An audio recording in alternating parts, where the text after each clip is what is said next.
What's going on, everybody? It's Peter here, coming at you with a video on a fine Friday morning. It's January. I'm about to head to the lake, and it's going to be really cold out there. I think the high today is just above freezing, so it's going to be pretty nippy. And I figured this would be a good chance for me to share with you a few things that I do to stay a little bit warmer on the water. Really important this time of year to stay safe, stay comfortable, and frankly, up the odds of you catching a few more fish. Here's a tip for staying warm on the water that a lot of people don't think about. Make yourself some good food. Your body's gonna be burning a lot of calories trying to stay warm, and the best thing you can do is feed it something to eat. So a little bit of higher fat content food like bacon, some good protein and calorie dense items like eggs are always good. A little bit of bread in there. Just give your body something to burn. Again, high fat content, a little bit of calorie action. You know how it goes. You eat a big steak before bed and you're like cooking like a furnace that night. The same story goes for the morning. So cook up some meat, some bacon, if you're into it. Hope you are. And yeah, enjoy a good meal before you go and you'll stay a lot warmer. Another tip for staying warm on the lake is skip the coffee. Just don't do it. I know it pains me to say it as a coffee drinker, but caffeine is a vasoconstrictor, which means it will constrict your blood vessels, particularly in your extremities. So hands and feet will get a lot colder if you have caffeine in your system. The same goes for nicotine, probably even to a greater extent. So skip the coffee and skip the dip, and you'll keep your hands and feet and whole body probably a lot warmer when you're out in the cold. Another good thing you can do is bring some heat with you before you head to the lake.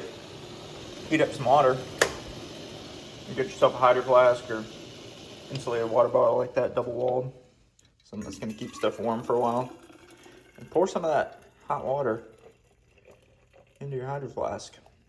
And now you've got a huge reservoir of warmth that you can take with you to the lake. And yeah, you'll be the envy of your fishing partner if you've got one of these and they don't. As far as clothing goes, your base layer is critically important.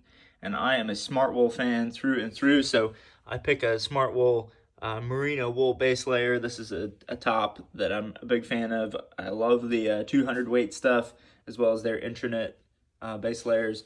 Awesome for temperature regulation, sweat control, all that good stuff. And of course, I go with a pair of Smartwool socks. You know I'm always rocking those. If you pick the right socks, your shoes don't make that much of a difference. I'll get into your footwear solution a little bit later, but starting with a good base layer is the way to go.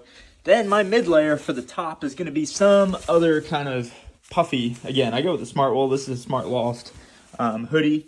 It's got a little bit of down insulation in it, and then again, a lot of merino in there too. So great temperature regulation, super, super comfortable. And then I found these pants. I'm not taking them off for the video because they're super comfortable. These are made by Kraft. A lot of people don't know about Kraft, especially here in the southern United States, but these are their wind pants.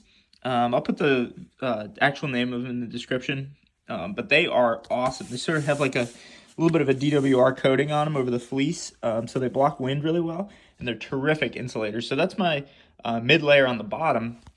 And then what I do is I throw rain pants over that. So insulated rain pant, excuse me, not insulated, but just a waterproof rain pant. Acts as an awesome windshield and traps some of the heat in around my legs, which keeps me super comfy. The other thing I always throw in there is like a balaclava or a net gaiter. Just can add a little extra warmth and comfort, kind of prevent the air from escaping out the top of your neck too. So that's super comfy. So yeah, rocking the Smartwool base layer, and then always have a hat. You've probably heard it over and over, but a hat is the best way to keep warm because a lot of the heat that's generated in your body is in your head, and it can escape pretty quickly through your thin scalp. So a good hat is always key too. Now I find if I have the right socks, my footwear choice doesn't matter too much. I'll just kind of pick a pair of shoes that's comfortable to stand on all day. These are actually like a completely mesh upper shoe here, and I will fish with those today because I've got my Smartwools on. These are a full cushion hike sock, so they're gonna keep my feet really comfortable. And yeah, as long as you have like a loose fitting shoe that isn't gonna compress the insulation of your socks, your feet are going to stay pretty warm. Of course, you can go with like a neoprene boot or something a little bit more substantial with some insulation, but for me, I think the socks do most of the work. You could also put some toe warmers in the shoes as well. Now, as far as an outer layer goes, I just wear a ski jacket.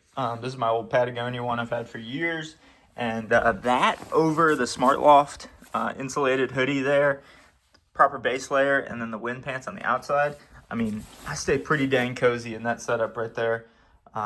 Yeah, pretty hard to beat. Base layer, key, a little bit of loft with the down there between that and the ski jacket shell. Pretty killer, pretty killer. One other item that really can help you stay warm is a good pair of fingerless gloves. Obviously, there are times when you'll need a full fingered glove when it's really, really cold, but for the most part, I find with these Sims gloves that have a little bit of fleece in them, I can get away with these even in the chilliest of temperatures. And then a little trick for you: while you're driving to the lake, keep them up against the air vent, let that hot air run through and make sure they're nice and dry and warmed up, and they'll keep your hands toasty all day long. Along with your good hearty breakfast, make sure you drink plenty of liquids too. You'll have a way better chance of staying warm if you're well hydrated. Your body will have a lot to, again, work on and keep warm while you're out on the water. So drink plenty of water before you go. So yeah, that's basically what I do to ensure that I stay warm on the lake, even on the coldest of days. Wear the right clothes, merino base layers, synthetics, stay away from the cottons. Layer up multiple layers so you can shed something if you need to. It's better to be safe than sorry, and bring more clothes than less.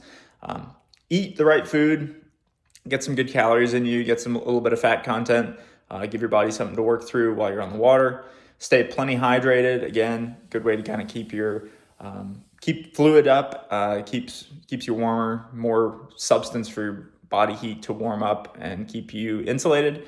And then definitely make sure to try to lay off the caffeine and or the nicotine if that's what you're into, because that will definitely freeze you out there. So hope those tips help. Let me know if you have any questions. If you have any other tips, ways you stay warm on the lake, seat heaters in your bass boat maybe, throw them in the comments below. We'd love to hear if you have any other ideas for those of us brave enough to venture out onto the water in the winter. So tight lines, everybody. I will catch up with you all soon. See ya.